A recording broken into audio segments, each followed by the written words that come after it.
അവളും പോയി. She, I went. അപ്പൊ ഈ എന്ന് പറയാൻ വേണ്ടിയിട്ട് നമ്മൾ ഇവിടെ എന്താണ് യൂസ് ചെയ്യേണ്ടത്? ഇവിടെ രണ്ട് സബ്ജക്റ്റ് ആണ്, അതിനെ കൂട്ടി യോജിപ്പിക്കാൻ വേണ്ടിയിട്ട് ആൻഡ്, അല്ലെ? She and I went. ഞാൻ പോയിട്ട് പറയാം. ഞാൻ പോയിട്ട് പറയാം. അപ്പൊ ഞാൻ പറയാം, ഐ വിൽ ടെൽ യു എന്നാണ്. അപ്പൊ ഞാൻ പോയിട്ട് പറയാം എന്നാണ്. I will tell U I go.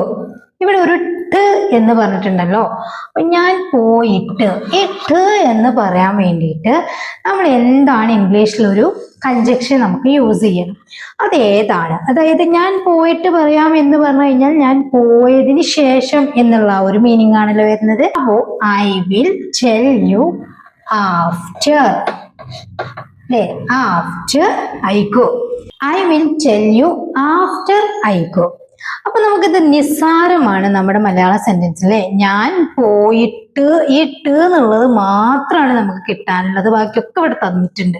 അപ്പൊ അതിന് വേണ്ടിയിട്ടാണ് ഈ ആഫ്റ്റർ എന്നുള്ളത്. അപ്പൊ കുറച്ച് കൺജക്ഷൻ, കുറച്ച് പ്രിപ്പോസിഷൻ, ഇത് നിർബന്ധമായിട്ട് നമ്മൾ പഠിച്ചിരിക്കണം കേട്ടോ.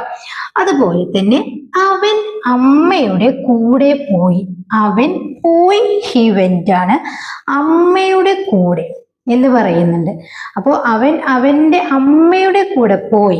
അവിടെ എന്തായിരിക്കും നമ്മൾ യൂസ് ചെയ്യേണ്ടത്? സെന്റൻസ് ഇതാണ്, അവൻ അവന്റെ അമ്മയുടെ കൂടെ പോയി. അപ്പൊ ഇവിടെ കൂടെ എന്ന് കിട്ടാൻ വേണ്ടിയിട്ട് ഉള്ള വേർഡ് ഏതായിരിക്കും നമ്മൾ യൂസ് ചെയ്യേണ്ടത്? ഇത് നിങ്ങളൊന്ന് കറക്റ്റ് ചെയ്തിട്ട് താഴെ കമന്റിൽ അറിയിക്കാം കേട്ടോ. അപ്പൊ ശരി, ഓക്കെ, താങ്ക് യു.